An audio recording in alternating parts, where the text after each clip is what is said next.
नमस्कार, आप देख रहे हैं व्हाइट पेपर। मैं हूं आपके साथ आशा सरमाल। चलिए शुरुआत करते हैं व्हाइट पेपर की बड़ी खबर के साथ ही शुरुआत करते चले। इस वक्त की बड़ी खबर बताते चले पीओके में यहां नेताओं ने भारतीयों से मदद की गुहार लगाई है। पीओके में पाकिस्तान की सेना के खिलाफ प्रदर्शन हो रहा है। एक्सपर्ट्स का बड़ा बयान सामने आ गया है कि अब पाकिस्तान टूट रहा है। पीओके में पाकिस्तानी फोर्स ने लोगों पर गोलियां चलाई हैं और इतना ही नहीं, पीओके में पाकिस्तान की सेना के खिलाफ यहां प्रदर्शन हो रहा है। जैक का 38 सूत्रीय मांगों को लेकर प्रदर्शन हो रहा है।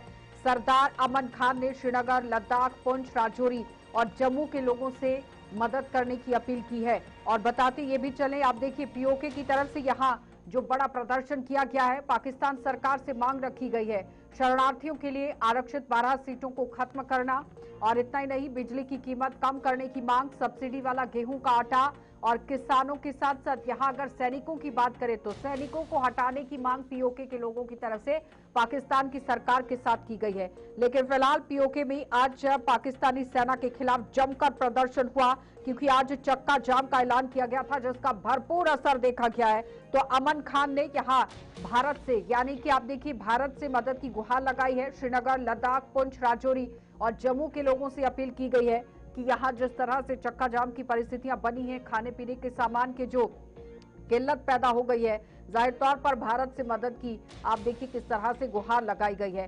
लेकिन बड़े पैमाने पर पाकिस्तानी प्रशासन की तरफ से मानवाधिकारों के उल्लंघन के खिलाफ ये चक्का जाम किया गया और पाकिस्तानी सरकार ने यहां अमन खान को आतंकवादी घोषित कर दिया है। और वीडियो भी जारी करते हुए सरदार अमन खान ने अपील की है कि भारतीयों से एकजुटता का आह्वान किया गया है। और उन्होंने कहा, आरोप लगाया कि पाकिस्तानी अधिकारियों ने प्रदर्शनकारियों के खिलाफ सख्त कार्रवाई की है और आंदोलन कुचलने के लिए खाने पीने की सप्लाई रोक दी गई है। तो फिलहाल आज पाकिस्तान के अंदर अगर पीओके की बात करें तो चक्का जाम हुआ है, खाने पीने की चीजों की सप्लाई को रोक दिया गया और जम्मू कश्मीर, लद्दाख के लोगों से यहां पर पीओके के निवासियों के संघर्ष में उनका साथ देने की अपील की गई है। और साथ ही ये भी बताते चले, अब आप देखिए किस तरह से पाकिस्तान के अंदर के हालात बने हुए हैं। मुख्य भूमि यहां पाकिस्तान में रहने वाले कश्मीरी शरणार्थियों के लिए आरक्षित 12 सीटें खत्म कर दी गई थी, जिसकी वजह से प्रदर्शन हो रहा है। और इतना ही नहीं, बिजली की कीमतों को भी काटा गया है और पन बिजली जो कि सस्ती है, पन बिजली पैदा होती है स्थानीय प्रोजेक्ट से, लेकिन स्थानीय लोगों को काफी ज्यादा दरों पर बिजली दी जा रही है और जैक की ये बड़ी मांग है। तो सब्सिडी वाला गेहूं की भी मांग है, क्योंकि पड़ोसी इलाके जो कि गिलगित बाल्टिस्तान की तरह अच्छी क्वालिटी वाले गेहूं पर सब्सिडी की मांग कर रहे हैं। और जैक की ये भी मांग है कि स्थानीय विरोध वाले इलाकों से पाकिस्तान की जो फ्रंटियर, कॉन्स्टेबलरी, रेंजर्स और भारी पुलिस बल है उसे हटा दिया जाए। लेकिन फिलहाल भारत की तरफ अब यहाँ पीओके के नेता झुक रहे हैं। अब आप देखिए एंटी टेररिज्म एक्ट के तहत जैक पर बैन लगाने के फैसले का बड़ा सिक्योरिटी ऑपरेशन शुरू हुआ है। तो 4th शेड्यूल आप देखिए वॉच लिस्ट में डाल दिया गया है। लेकिन फिलहाल जिस तरह से पीओके के नेताओं ने इन बयानों को मद्देनजर रखते हुए बातचीत की है, तो इस पर गौर फरमाना जरूरी है। चलिए पैनल की ओर बढ़ जाते हैं। रिटायर्ड हमारे साथ रक्षा विशेषज्ञ कमांडर भूषण दीवान जुड़ गए हैं। बहुत बहुत स्वागत कमांडर भूषण जुड़ने के लिए। एडवोकेट तनुज दीक्षित हमारे साथ जुड़ गए हैं, राजनीतिक विशेषज्ञ हैं, आपका बहुत बहुत स्वागत। और डॉक्टर राम श्रीवास्तव हमारे साथ जुड़ गए हैं, विदेश मामलों के जानकार हैं, बहुत बहुत स्वागत आपका भी। सबसे पहले तो मैं कमांडर भूषण आप ही के पास आऊंगी, क्योंकि एंटी टेररिज्म को लेकर बातचीत चल रही है पीओके के अंदर कि जो आजम खान है वो एक आतंकवादी ग्रुप चला रहे हैं और इसी तरह से लोगों को भड़काने का काम कर रहे हैं। लेकिन उन्होंने पहली बार, आप देखिए, ये बड़ी अपील भारतीयों से की है, जिसमें राजौरी, पुंछ, श्रीनगर के इलाकों के लोगों के साथ अपील करने की कोशिश की गई है कि उनके साथ खड़े हों, समर्थन उन्हें करें। हाँ, धन्यवाद आशा जी। आप बिल्कुल सही बता रही है पूरी स्थिति क्या है। पाकिस्तान को एक ही चीज समझनी है, जो समझने को तैयार नहीं है वो, हम्म। कि अगर सर्वे किया जाता है लोगों का, पीओके के लोगों का, तो वो पाकिस्तान से टूटना चाहते हैं, हटना चाहते हैं। हम्म। इस बात को पाकिस्तान हुक्मरान क्यों नहीं देख रहे? और यही जो सर्वे किया जाता है इंडियन जेएनके में, लद्दाख, कश्मीर में, श्रीनगर में, हम्म। लद्दाख में, जम्मू में, तो वहां के लोग, उनके सर्वे क्या कहते हैं? हम इंडिया के साथ रहना चाहते हैं। हम्म। तो इनको, पाकिस्तान को समझ नहीं आता है क्या गलतियां कर रहे हैं। ये लूट खसोट का जो राज है, पाकिस्तानी हुक्मरान जो हैं, मिलिट्री के जो लीडर्स हैं, जो पंजाबी मूल के हैं, उनका पूरे पाकिस्तान में यही काम करना है कि सभी को सेकंड ग्रेड सिटीजन बनाना है, चाहे केपी के हो मानना है, चाहे सिंध के हो, चाहे बलूचीज हो, चाहे पीओके के हो, इनको सेकंड ग्रेड सिटीजन मान के इनको बिल्कुल धुतकारना है अर्थ मामले में। तो कब तक चलेगा? आप उन पे गोलियों से कैसे उनको चला सकते हैं? अब फौज जब राज करती है उनको तो एक ही चीज आती है, गोली चलाना। कहते हैं ना, if the only only weapon you know is hammer. एक आदमी है उसको हैमर ही चलाना आता है, उसके सामने हर सवाल का हल होता है ये नेल है, इस सवाल क्या है, नेल है, ठोक दो, इसको मार दो।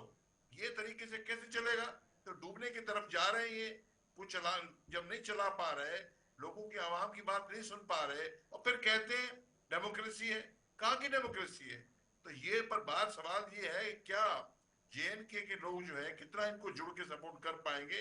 तो बड़ा मुश्किल है कहना। तो ये पर ये पनपता रहेगा, पाकिस्तान टूटने के डॉक्टर राम, कगार की तरफ जा रहा है। पहला मौका तो नहीं है कि मानवाधिकार उल्लंघन हुआ हो दुनिया के अंदर और भारत ने मदद की हो या भारत को मदद की पेशकश की हो। श्रीलंका के अंदर भी जब मानवाधिकार उल्लंघन हुए थे तमिल समुदाय को लेकर, तो उस वक्त भी भारत ने मदद की थी। अफगानिस्तान के अंदर भी जब मानवाधिकार उल्लंघन हुआ था तो उस वक्त भारत ने चिकित्सा की मदद की थी और फिर आर्थिक सहायता दी थी संकट के दौर में। तो आपको क्या लगता है कि इस बार जो गुहार लगाई गई है पीओके के लोगों की तरफ से, और वैसे तो भारत का अभिन्न अंग है पीओके, आपको क्या लगता है कि भारत की तरफ से क्या लगता है कि आने वाले समय में कोई स्टेप्स उठाए जा सकते हैं? देखिए, अभिन्न अंग है और आगे भविष्य में भी रहेगा। अब ये समय बताएगा, इतिहास बताएगा कब वो हमारे देश की सीमाओं के भीतर अंदर आ जाए। अभी वहाँ जो आंदोलन हो रहा है, वहाँ के नेताओं ने खुल्लम खुल्ला लोगों से पूछा था क्या हम एलओसी को पार करके जाएं क्या? तो सब लोगों ने कहा हाँ हाँ। इससे ये पता लगता है 80,000 लोगों की भीड़ थी रावलपाड़ा में, और वहाँ पर इस समय जो है 600 से ज्यादा जो कार्यकर्ता है उनको गिरफ्तार करके अज्ञात जगह पर ले जा चुके हैं, और वहाँ आम जो है गोली लोगों को जमींदोज किया जा रहा है। ऐसी हालत में महिलाएं और बच्चे सब सड़कों पर आ गए, और ये पाकिस्तान के लिए बहुत बड़ी चुनौती है कि अब अगर वो पाक ऑक्यूपाइड कश्मीर में अगर वो वहाँ की जनता को ठीक से नहीं रख सके हैं, तो उनको नैतिक अधिकार है कि वो अपने पूर्व कश्मीर के भीतर अपने आप को शामिल कर लें, भारत में शामिल कर लें। और इसके लिए ये हो रहा है। वहाँ जो सबसे बड़ी समस्या आटे की जो है, बहुत महंगा है, वो बहुत ही हल्के किस्म का आटा है। ना केवल इतना, बिजली का दर इतनी ज्यादा हो गई है। अब वहाँ जो बिजली पैदा होती है, जो पुराने कैंप बने हुए बिजली जो पैदा होती है वो जनता तक आती नहीं है, आती इतनी महंगी है, हर कोई उसको परचेज नहीं कर पाता। हकीकत में वो पूरी की पूरी बिजली कहाँ जा रही है? चीन के जो वहाँ पर फैक्ट्रियां एक तरह से खुली हुई हैं, खदानें बनी हुई हैं सोने की और कोयले की, तांबे की, उनको सप्लाई किया जा रहा है। ग्वादर के पोर्ट में सप्लाई किया जा रहा है। चाइनीज कॉलोनी जो जगह जगह बनी है वहां भी सप्लाई किया जा रहा है। पाकिस्तान की जनता तो इस समय भूख रही है, भूख के मारे परेशान हो रही है, उनको न दवाइयाँ। हाँ ठीक है डॉक्टर राम। तनुज जी, ये जब सरकार कोई भी सत्ता में आती है तो उसका सबसे बड़ा एक ही फर्ज रहता है, जिम्मेदारी रहती है कि आम जनता की जो समस्याएं हैं उन्हें दूर करना है। ये जो जैक की तरफ से तमाम मुद्दे पीओके के अंदर उठाए गए हैं, 12 सीटों को लेकर ये सारा घमासान है, सब बेहतरी तरीके से जानते हैं, लेकिन पानी, बिजली, सड़क और खाना, ये आपकी मूलभूत सुविधाएं लेना अधिकार भी है और सरकार की जिम्मेदारी भी। आपको क्या लगता है कि पाकिस्तान के अंदर जो शहबाज शरीफ की सरकार चल रही है वो कहीं ना कहीं तो अब देखिए फेल साबित हुई है, जिसकी वजह से पीओके के अंदर इस तरह की परिस्थितियां बन गई हैं? सरकार को कदम नहीं उठाने चाहिए क्या? सन 1951 से लगा करके 2011 तक अमेरिका से पाकिस्तान ने लगभग 67 अरब डॉलर का ऋण लिया है, और 67 अरब डॉलर कम नहीं होते। और ये ऋण 2011 तक की बात कर रहा हूं, महज 11 से लेकर 26 तक में, ये 51 से 11 तक में इतना ऋण लिया था। और महज हम बात करें 2011 से लगा करके 2026 तक में, अभी 138 अरब डॉलर का कर्जदार केवल अमेरिका का पाकिस्तान है। ये दिखाता है, ये दर्शाता है कि वाकई में पाकिस्तान की जो हम बात करें कितनी इकोनॉमी डोमिनेट हो रही है, अमेरिका का कितना कब्जा पाकिस्तान पे जम चुका है, ये देखने योग्य है। वहीं हम बात करते हैं तो 1994 में भारत के संविधान के तहत सर्वसम्मति से भारत का अभिन्न अंग पाकिस्तान ऑक्युपाइड कश्मीर को भी माना गया है, इंडियन कॉन्स्टिट्यूशन में मेंशन है। और निश्चित रूप से आज अगर कोई भी नेता पीओके का कोई वीडियो बना करके मदद मांग रहा है, चाहे वो पूंछ के, जम्मू के, श्रीनगर के किसी भी लोग से अगर वो मदद मांग रहा है, इसका मतलब पीओके के अंदर विरोधाभास है, लोग विरोध करने के लिए उतारू है। लेकिन फिर भी हमें स्वतंत्र रूप से इसकी जांच अवश्य करनी चाहिए। ये कोई साजिश भी हो सकती है और अगर दरकार है तो उसका किस तरीके से सहयोग किया जा सकता है, क्योंकि अंतरराष्ट्रीय मुद्दों पर और कानून के मद्देनजर भारत अपना अगला कदम उठा सकता है। ठीक है कमांडर भूषण, तनुज जी कह रहे हैं कि कोई साजिश भी हो सकती है, तो पहले जांच पड़ताल करने की जरूरत है, उसके बाद आप मदद फराहम करा सकते हैं।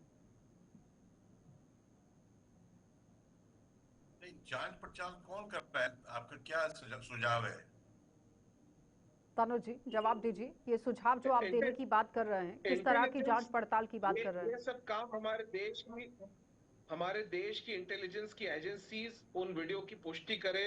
आज के समय में एआई के टाइम में कई तरह की वीडियो हम देखते हैं, उन वीडियो से हम केवल ऐसा ना हो कि भारत कोई तरीके का अगला प्लान बनाकर एक्शन ले, और वो वहां पर उस तरह की दरकार होनी चाहिए। आंतरिक रिपोर्ट्स भारत की सुरक्षा एजेंसी के पास में उस तरह की होनी चाहिए, उसके बाद किसी कार्रवाई में मुझे लगता है कि आगे बढ़ना चाहिए। जी कमांडर भूषण, क्या ये सही समय नहीं है कि पीओके पर अपना कब्जा जमाने का अगर हम बात करें तो? देखिए जी, आम के पेड़ से पका हुआ आम अपना आप गिरता है, पत्थर मारने की जरूरत भी नहीं होती। पीओके अभी से नहीं, 2-3 महीने से और कई सालों से इस स्थिति में है। ये पक्का आम खुद गिरेगा, हमें उसमें कुछ नहीं करना है। और सवाल ये है, फारूक अब्दुल्ला जी ने स्टेटमेंट दिया है, आपने भी ट्रैक किया हो कि इस ह्यूमन राइट्स वायलेशन हो रहा है, जो दमन किया जा रहा है पाकिस्तान गवर्नमेंट द्वारा, यूएनओ इसका संज्ञान ले। यही बहुत अच्छा कदम है। यूएनओ संज्ञान लेगा तो बात आगे बढ़ेगी। अच्छा, और भारत को बीच में उसमें मैं खत्म कर दूं बात अपनी? जी खत्म कीजिए पहले। ठीक है, नहीं बस खत्म कर लीजिए, पूछ लीजिए। डॉक्टर राम, ये यूएन की तरफ से क्यों नहीं अभी तक संज्ञान लिया गया, ये भी एक बड़ा सवाल है। और भारत की तरफ से तो कहा गया था कि संज्ञान लिया जाना चाहिए, कई ऐसे संगठन भी आगे आए थे कि इस पर मानवाधिकारों का उल्लंघन हो रहा है, तो यूएन क्यों पीछे इस वक्त है? देखिए, यूनाइटेड नेशंस का जो उद्देश्य था वो कहाँ पूरा हो पा रहा है। यूएन तो आजकल कुछ देशों की कठपुतली बन गया, उंगली पर नाचने वाली संस्था बन गई है, इनइफेक्टिव है। अगर उसमें इतनी दम होती तो आज रूस यूक्रेन का युद्ध 5 साल तक कैसे चलता? आज जो है ईरान अमेरिका के बीच में क्या होता? निश्चित रूप से मानव अधिकार की जो रिपोर्ट आई है आज, जो गाजा में दिया गया, अगर दुनिया में किसी को नर्क देखना हो तो गाजा में जाकर देख लीजिए। यूएन तो सिर्फ एक फॉर्मेलिटी मात्र रह गया है। यूएन से हमको अपेक्षा नहीं करना चाहिए। और ये भारत की बहुत गलत एक तरह से एक्शन रहा 1947-48 में, जब हमने यूनाइटेड नेशंस के कहने पर युद्ध विराम कर दिया। अगर नहीं किया होता, अगर 48 घंटे भी मिल जाते तो आज पीओके की प्रॉब्लम ही नहीं होती। हमारी सेनाएं तो पहुंच चुकी थी। निश्चित रूप से इस ऐतिहासिक भूल के लिए हम उस पर आक्रमण करें, और आज की जियोपॉलिटिक्स में हम भी जो है बड़े देशों के और दुनिया भर के लोगों का एक तरह से खतरे की घंटी के रूप में आ जाए, विकास रुक जाएगा। इस समय मिलिट्री एक्शन तो लेना संभव नहीं है, लेकिन ये बात भी अपनी जगह सही है। पका आम अगर नीचे गिरेगा तो नीचे गिरने के बाद वो फट जाएगा और किसी काम का नहीं रहेगा।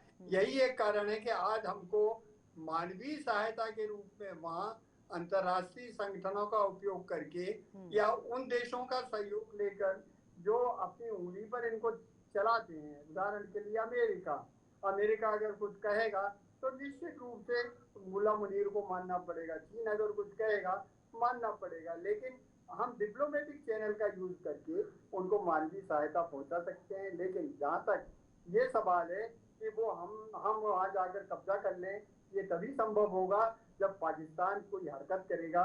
निश्चित रूप से ऐसी स्थिति निकट ठीक है भविष्य कमांडर बनेगी, भूषण, क्योंकि बलूचिस्तान हो बलूचिस्तान, रहा हाँ है। उसी पर आ रही थी। बलूचिस्तान, अफगानिस्तान, श्रीलंका की मदद तो भारत की तरफ से की गई, लेकिन क्या अब मिलिट्री एक्शन करने की जरूरत है, और अगर है तो किस तरह से? देखिए आज की देखिए स्थिति में commander military Bhushan, action doctor Ram एक सेकेंड, कमांडर भूषण। आयशा जी, भारत जो है हर चीज में रूल बेस्ड अप्रोच करता है। हम ये काम नहीं करते कि किसी के ऊपर कैसे भी कभी भी अटैक कर दो। हम रूल बेस्ड हेल्प करेंगे। अगर ह्यूमन राइट्स का इतना भारी वायलेशन हो रहा है और तबाही मच रही है, बांग्लादेश में क्या हुआ था, यही हुआ था ना 71 की बता रहा हूँ, जिस लड़ाई में मैं लड़ा हूँ, तो उस पर इतनी जुल्म किया इंडियन पाकिस्तानी आर्मी ने, और वहां से रिफ्यूजी हमारे तरफ आने लग गए, तो हमने फिर उसमें इंटरफेरेंस किया, हमें इम्पैक्ट पड़ रहा था। नहीं तो भारत का एक टेक्निकल स्टैंड ये है कि चाहे हमारा पड़ोसी हो चाहे ना हो, अगर वहां उनका इंटरनल मामला गवर्नमेंट हल नहीं कर पा रही, तो इंडिया का राइट नहीं बनता है कि वो हल करना शुरू कर दे। आपने सही कहा, अफगानिस्तान में जलजला, श्रीलंका में जो भी हेल्प की हमने, वो गवर्नमेंट टू गवर्नमेंट डिमांड थी, हमने हेल्प की, पर गवर्नमेंट डिमांड होनी चाहिए, वो तो होगी नहीं, तो पाकिस्तान दमन करना चाहता है, तो ये आम अपना आप गिरेगा, और तब पाकिस्तान तभी उनको अकल ठिकाने आएंगे हुक्मरान लोग। डॉक्टर राम इस पर जवाब दीजिए। वो कह रहे हैं कि आपको वेट एंड वॉच की सिचुएशन में जाना पड़ेगा। तनुज जी थोड़ा सा समय दीजिएगा प्लीज। डॉक्टर राम देखिए आज तो बलूचिस्तान में चल रहा है, जहाँ कश्मीर में जो पाक ऑक्यूपाइड कश्मीर में चल रहा है, इसके अलावा खुद जो है पंजाब में छुटपुट जो आतंकवादी घटनाएं हो रही हैं, उससे ये बात तो निकट भविष्य में बिल्कुल क्लियर कट है कि अगले 15 दिन या महीने भर के भीतर वहाँ गृह युद्ध होगा, और गृह युद्ध की जो स्थिति आएगी, क्योंकि देखिए बलूचिस्तान में बम विस्फोट हुए, किसने कराची में बम विस्फोट हुए, और पाकिस्तान की सरकार ने किस पर उसका मोहरा थोप दिया कि भारत ने कराए हैं। टीटीपी उनको मार रही है, पीट रही है, उन पर दाग रही है, उनके गए चौकियों पर कब्जा कर रही है, तो उनके लिए भारत को दोष दिया जा रहा है। निश्चित रूप से पीओके में भी जो हो रहा है उसके लिए भारत को दोष दिया जा रहा है, और अब जो है पोजीशन ये आ गई है कि पाकिस्तान में गृह युद्ध होगा, क्योंकि वहां जनता के पास खाने पीने के लिए कुछ नहीं है, और आर्मी दमन जो कर रही है पीओके में, ठीक वही स्थिति हो जाएगी महीने भर के भीतर भीतर जैसे कि बांग्लादेश में हुई थी। उस समय हमको बहुत सोच समझकर और सभी पहलुओं पर विचार करके, जियोपॉलिटिकल सिचुएशन को देखकर हमको ये देखना पड़ेगा क्या हम मिलिट्री एक्शन कर सकते हैं, अगर कर सकते हैं तो कैसे करेंगे, और उसके हमारे दूरगामी परिणाम विकास की गति के रोकने में कहीं रुकावट तो नहीं आएगी। अगर नहीं आई तो निश्चित रूप से आप ये मानकर चलिए, हमारे रक्षा मंत्री ने भी कहा है कि जल्दी ही पाकिस्तान का ऑक्यूपाइड कश्मीर भारत का हिस्सा होगा। मेरे ख्याल से इस संकल्प को जल्दी पूरा कर लिया जाएगा, और कैसे होगा क्या होगा ये हमारे जो आर्मी के लीडर्स हैं उनको डिसाइड करना होगा, और क्या होगा कैसे होगा जियोपॉलिटिकल स्टडी भी देखनी पड़ेगी। अब क्या होगा कैसे होगा ये तो सरकार और आर्मी ही डिसाइड करती है यहाँ पाकिस्तान के अंदर, लेकिन गृह युद्ध की बात की है डॉक्टर राम ने, और अगर गृह युद्ध छिड़ जाता है तो फिर पाकिस्तान के अंदर की परिस्थिति आप किस तरह से देख रहे हैं? क्योंकि हालात तो इस वक्त बहुत खराब हैं, और काफी दिनों से पहले से ही कंपैरिजन चल रहा था भारत और पाकिस्तान का, ये पाकिस्तान के अंदर की जनता कर रही थी। देखिए पाकिस्तान की अगर हम बात करें तो पाकिस्तान का एक अभिन्न अंग बलूचिस्तान भी है, और हम बात करें पाकिस्तान चाइना इकोनॉमिक जो कॉरिडोर है उसका रास्ता बलूचिस्तान से होते हुए ही जाता है। हमने देखा बलूचिस्तान में काफी सालों से अलगाववादी हमले, कई तरीके की चीजें होती रहती हैं। साथ ही साथ बलूचिस्तान में भी विद्रोह के स्वर हमें यहाँ भारत में सुनाई देते हैं। उसके बावजूद भी अभी तक जो एक गृह युद्ध की स्थिति है वो पाकिस्तान में निर्मित होते हुए भी पूर्ण रूप से निर्मित नहीं हुई। कहीं ना कहीं कमी रह जा रही है। आंदोलन विरोधाभास है, लेकिन उसको आंदोलन के रूप में अभी तक देखने को नहीं मिला। कई जगह से हम बात कर रहे हैं बलूचिस्तान की, इसलिए बात कर रहे हैं कि पीओके में तो अभी अभी या सर ने बताया 2 महीने से यहाँ पर जो है इस तरीके की खबरें हम सुन रहे हैं, लेकिन बलूचिस्तान में तो हम कई सालों से ये खबरें सुन रहे हैं, और उसके बावजूद भी अभी तक वो पूर्ण रूप से हम कहेंगे इंडिपेंडेंट नहीं हो पा रहा है, या वैसे जो स्वर है वो मजबूत नहीं हो पा रहे, तो पाकिस्तान की आर्मी का जो कमांड है वो कहीं ना कहीं जब तक ढीला नहीं पड़ेगा तब तक बेहद मुश्किल है। और देखिए, भारत जिस दिन चाहेगा उस दिन घुस करके पीओके पे कब्जा करेगा, लेकिन भारत की एक नीति है कि वो आगे होकर कभी हमला नहीं करता है, और इस तरह की चीजों में अभी वेट एंड वॉच की स्थिति मुझे दिखाई देती है। ठीक है जी। कमांडर भूषण, जिस तरह से तनुज जी कह रहे हैं कि भारत हमला करेगा, ऐसी परिस्थिति अभी दिख नहीं रही है, लेकिन जो हालात इस वक्त पाकिस्तान के अंदर बने हुए हैं, क्योंकि आर्मी वहां पूरी तरह से कंट्रोल किए हुए है सरकार को, अर्थव्यवस्था को, तमाम चीजों को ध्यान में रखते हुए, और जो हालात, जो वीडियो सामने आ रहे हैं जिसमें दौड़ा दौड़ा कर लोगों पर गोलियां चलाई जा रही हैं, उनके साथ जो व्यवहार किए जा रहे हैं। आप बिल्कुल सही कह रही हैं। मैं फिर से आपको बांग्लादेश का उदाहरण देता हूं। इंदिरा गांधी कई देशों में टूर लिया उस टाइम, कि हम, आपको पता है शायद नहीं पता होगा, रेवेन्यू के लिए, रिफ्यूजियों के लिए एडिशनल 10 पैसे का, 5 पैसे का स्टैंप लगा दिया था। हम सब पे पड़ गया था। क्यों? रिफ्यूजियों को बर्डन उठाना। वो वहां जब दमन हो रहा था बांग्लादेश में, तो रिफ्यूजी इंडिया में काफी आ गए, तो उसको बचाने के लिए काम करना पड़ा। तो ये, या हमारे तरफ हमारे ऊपर तकलीफ आती है, या यही जो हलचल हो रही है पब्लिक की, अब वो समझो कश्मीर में फैल जाती है, तो हमें एक्शन लेना पड़ेगा। जब तक ये नहीं होता है तो हम यूएनओ को अपील ही कर सकते हैं, ये लीगल तरीका है और हमने किया है। पर बात, सवाल ये है कि पाकिस्तान कुछ कर नहीं पा रहा है। क्यों नहीं कर पा रहा है? कि सारा उन्होंने अपना जमीन और पैसा और धन दौलत पाकिस्तान की जो है वो गिरवी रख दी। चीन उनको हथियार दे रहा है, चीन को पैसे दे रहा है। थ्री लॉर्जेस्ट कंपनी चीन की, कितने मिलियन स्क्वायर किलोमीटर जगह उन्होंने तबाह कर दी चीन के अंदर। ऐसी कंपनियां जब काम कर रही पीओके में, हाइड्रो पावर को मिसयूज कर रही हैं, लोकल पीपल को उन पे कोई हक नहीं मिल रहा है। बलूचिस्तान में ये हो रहा है, ग्वादार पोर्ट के अंदर बलूच एंटर नहीं कर पाते। ये काम क्यों कर रहे हैं? वो तो गिरवी हो चुके हैं, जैसे कि उनके हाथ में कुछ रहा ही नहीं। जब चीन को सब दे दिया, हैंड ओवर कर दिया, सीपीसी के अंदर $66 बिलियन खर्चा चीन ने लगा दिया, वो तो चूसेगा अपना कम। ठीक है, तो वो तो निचोड़ेगा। जब वो निचोड़ रहा है तो ये काम हो रहा है। ठीक है डॉक्टर राम, अब सीपेक की बात की है कमांडर भूषण ने, लेकिन सवाल यहाँ पर ये बन जाता है कि यूएन इस पर एक्शन क्यों नहीं ले रहा है? क्या अमेरिका नहीं चाहता कि परिस्थितियां सही हों? क्या यूएन नहीं चाहता कि दोनों देश के बीच की परिस्थितियां सही हों? क्योंकि अर्थव्यवस्था के तौर पर अगर देखा जाए तो भारत अगर किसी भी जंग में जाता है तो कहीं ना कहीं पीछे की तरफ ढकेलेगा। तो अब भारत भी वो परिस्थिति में जाना नहीं चाहता है, लेकिन पाकिस्तान की पहले से ही माली हालत खराब है। क्या लगता है कि वजह क्या है कि यूएन की तरफ से अभी तक ये मानवाधिकार उल्लंघन को लेकर कार्रवाई नहीं की गई है?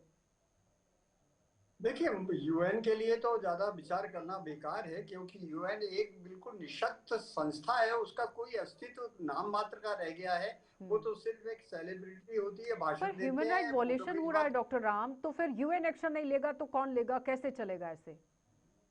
देखिए, जिसके हाथ में ताकत है वही एक्शन ले सकता है। ये सिद्ध हो चुका है। इसराइल जमकर ठोक रहा है लेबनान को। आज उसने घोषणा कर दी है दक्षिण लेबनान पर वो पूरा कब्जा करेगा, छोड़ के नहीं जाएगा, चाहे अमेरिका नाराज हो, चाहे ईरान नाराज हो। तो देखिए, जिसके पास ताकत है, अगर आपके, एक जमाने में भारत को सोने की चिड़िया कहा जाता था, वो सोना कहाँ चला गया? मोहम्मद गौरी और दूसरे जो आतंकवादी थे लूट कर क्यों लगे? क्योंकि हमारी बाहू उस समय कमजोर थी, हमारे पास ताकत नहीं थी। आज अगर आपको प्रगति करना, सोने की चिड़िया बनना है, तो ये बहुत जरूरी है कि हमारी आर्मी को, हमको बहुत स्ट्रांग करना पड़ेगा, ताकतवर बनना पड़ेगा। जब तक हम अपने स्वयं की रक्षा करने के काबिल नहीं होंगे, निश्चित रूप से इस तरह की परेशानी होती रहेंगी। पीओके के जाने का सबसे बड़ा कारण हमारी कमजोरी रही है, और अब अगर हमको पीओके को वापस लाना है तो हमको सुनहरे मौके का रास्ता देखना पड़ेगा। जब पीओके के लोगों ने आज ही कह दिया कि हम एलओसी की तरफ चलें क्या, इसका मतलब क्या हुआ? इसका मतलब यही हुआ, वहां की जनता ने साफ तो अगर एलओसी की तरफ चले तो क्या भारत को बॉर्डर खोल देने चाहिए कि ठीक है आ जाइए, वैसा कुछ? उनको विश्वास कर यहाँ रखना चाहिए, इसके बाद उनको ठोक देना चाहिए। निश्चित रूप से यही कार्य होगा जो बांग्लादेश में हुआ था, ठीक है। लेकिन उसके लिए थोड़ा इंतजार करना पड़ेगा और जियो पॉलिटिकल सिचुएशन का भी इवेल्यूशन करना पड़ेगा। ठीक है डॉक्टर, आप बहुत बहुत धन्यवाद आज- जुड़ने के लिए। कमांडर भूषण बहुत बहुत धन्यवाद। तनु जी आपका भी धन्यवाद जुड़ने के लिए। लेकिन फिलहाल जो हालात इस वक्त पीओके के अंदर बने हुए हैं, जानकार, डिफेंस एक्सपर्ट्स और पॉलिटिकल एक्सपर्ट्स सब ये मान रहे हैं कि अभी वेट एंड वॉच की सिचुएशन में भारत है। अभी देखना होगा कि परिस्थिति क्या बनती है। जांच पड़ताल करने की जरूरत है कि कोई षड्यंत्र तो नहीं रचा जा रहा है, क्योंकि भारत के लिए जो एक बड़ी गुहार यहाँ पाकिस्तान के अंदर से लगाई गई है पीओके के लोगों की तरफ से, तो जाहिर तौर पर इस पर सोच विचार करना जरूरी है, क्योंकि पीओके भारत का अभिन्न अंग था, है और हमेशा रहेगा। कार्यक्रम में इतना ही, इजाजत दीजिए, नमस्कार।